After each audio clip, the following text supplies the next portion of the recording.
Hi, I'm Steve Bourie, author of The American Casino Guide, which is the #1 best-selling book in the U.S. on the subject of casino gambling and travel, and the only book that comes with more than $1,000 in casino coupons. If you want to know more about me or my book, be sure to visit my website at AmericanCasinoGuide.com. Today we're here in Las Vegas at G2E. This is the Global Gaming Expo. It is the world's largest trade show for the gaming industry.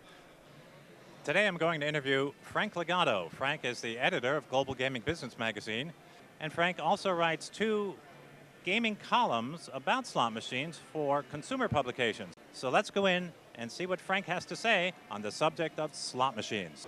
Hi, I'm here with Frank Legato. Frank is the editor of Global Gaming Business Magazine, which is the largest trade publication for the gaming industry. He writes about slot machines, he writes about the casino industry in general. And Frank also, he has a book, How to Win Millions Playing Slot Machines or Lose Trying. And Frank's written about slot machines for how many years now? 26. Wow, 26 years. And you know everything there is to know about slot machines, yes? Except how to win on them, yes. Well, that's funny because I have a list of questions for you here. And number 1 is, what is the secret to winning on a slot machine? It's dumb. Winning on a slot machine is dumb luck. I mean, you can't guarantee yourself that you're going to win on a slot machine. Nobody can guarantee you a win. The best you can do is minimize your chances of losing. And the way you do that is by choosing the best games to play and choosing your bankroll accordingly, bankrolling your game accordingly. In other words, the best games to play are if your main goal is to win money, you're probably best going with more traditional style games which have a lower household or a higher payback percentage. Higher payback percentage means the house edge is lower. That's what it translates into. So if you can play a higher end game, a dollar game or higher, have the highest return overall. And play them with a sufficient bankroll, and I'm talking for a dollar game, at least a couple of $100. That gives you a better chance to wait out that 2% house edge. And when you do win, you're going to win a lot bigger. Okay, well, let's go to the basics. So when you walk up to a slot machine, what's going on inside that machine?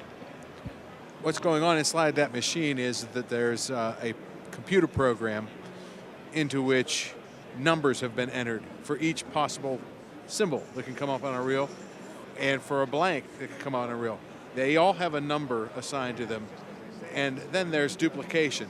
The lower paying symbols, the blanks, have more numbers assigned to them, to the same positions.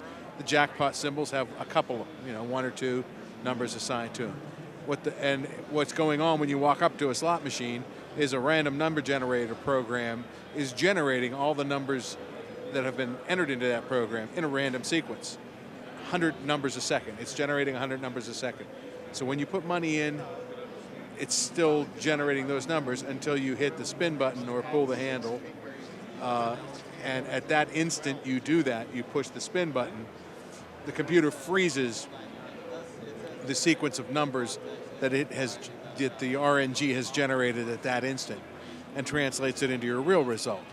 Tells the reels where to stop if you're talking about a traditional game, or tells the video screen what to display. And it all happens in a fraction of a second. So that's what's happening when you walk up. It's generating those numbers at 100 numbers a second.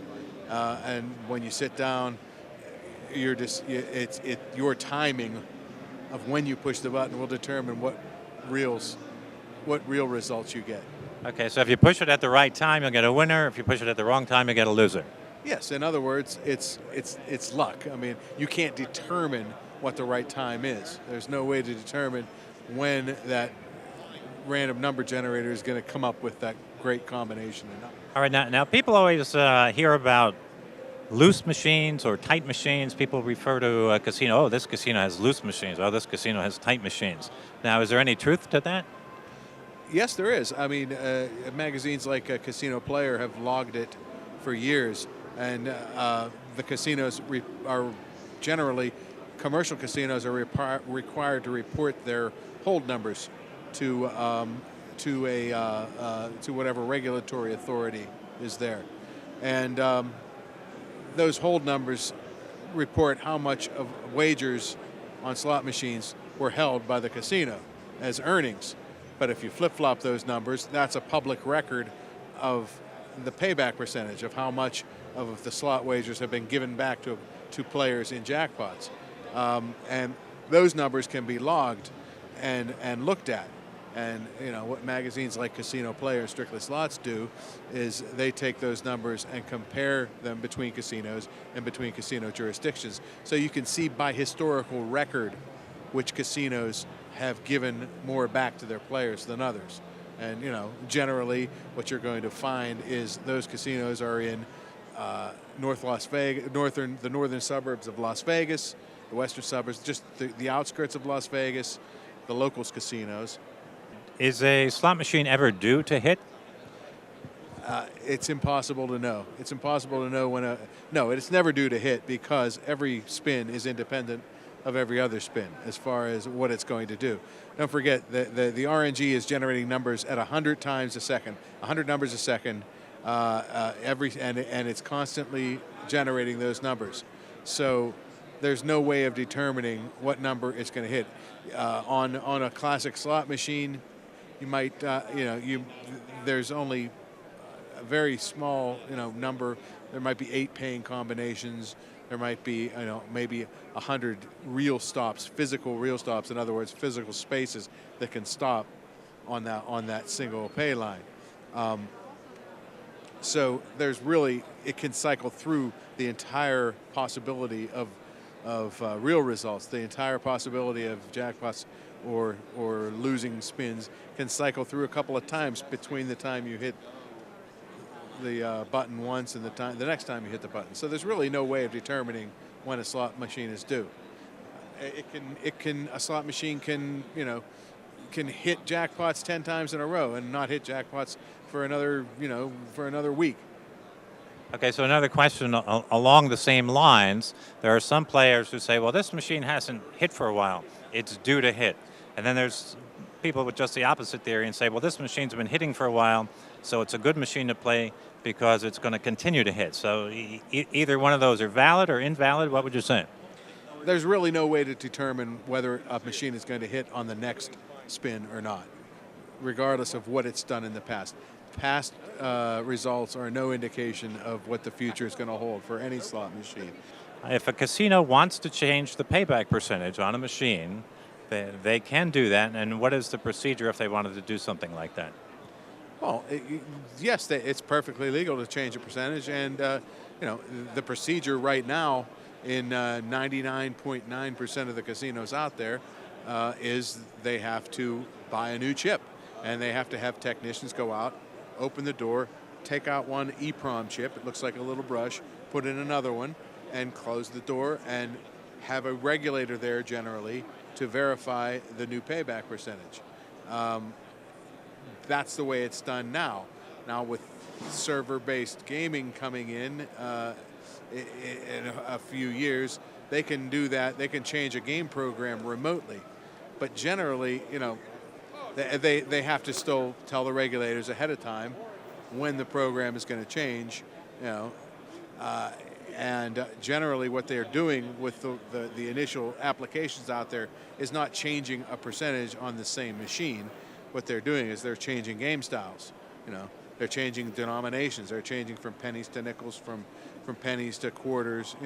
They're completely changing the game that's in the same box, and that's what they're doing remotely. The payback percentages, the rules in place now say that you can't change it while somebody's playing.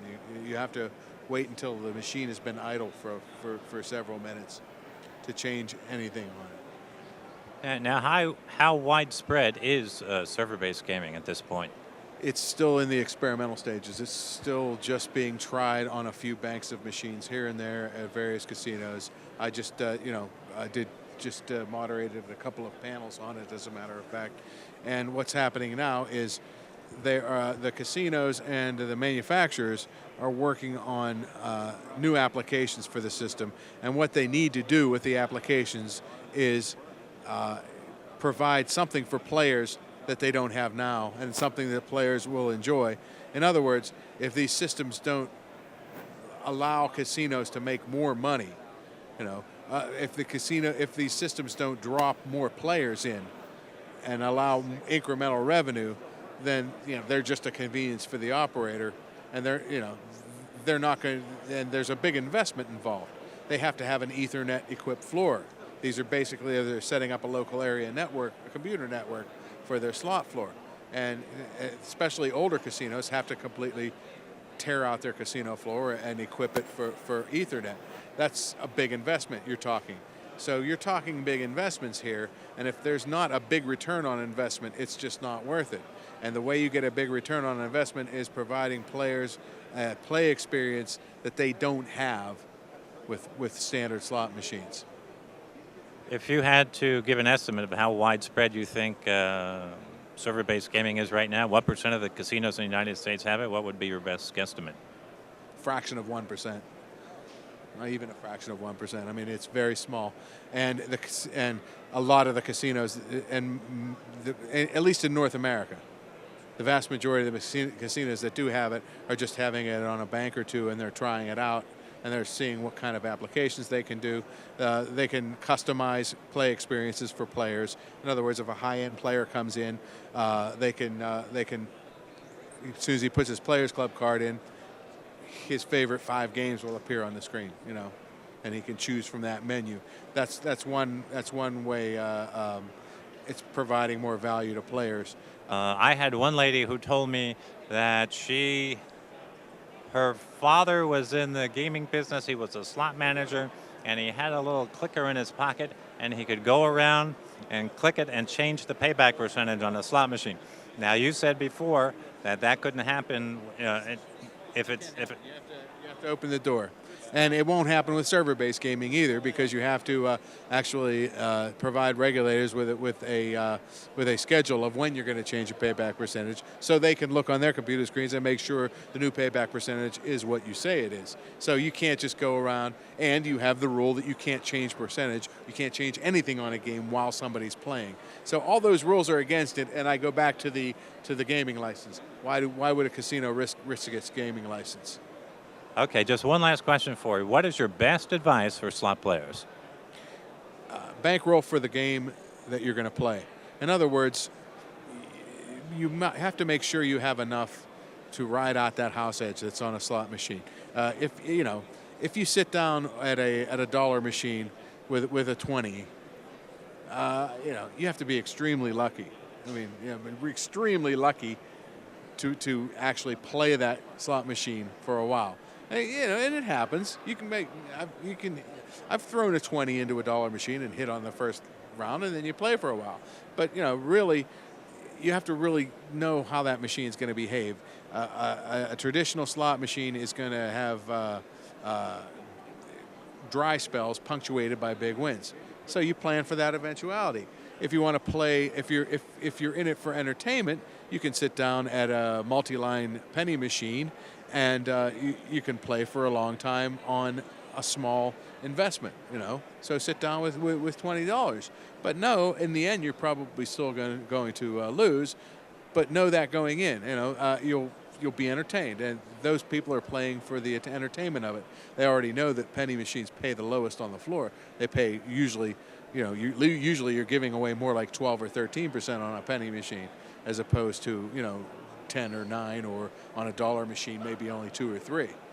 So basically know how your machine's going to behave and bankroll accordingly. That's my best. All right, sounds like good advice. Now, if people want to find out more about you or your book, where can they do that? Well, the book is available on Amazon. It was written in 03, so it's already kind of outdated. but you can go to our website, ggbmagazine.com. Our magazine is always up on there, and it's a very good source of information for the gaming industry. Okay, thank you. Frank Legato, thank you very much for spending time with us today. Thank you. Don't forget that you can see more of our educational gambling videos on our YouTube channel. Just go to youtube.com/American Casino Guide.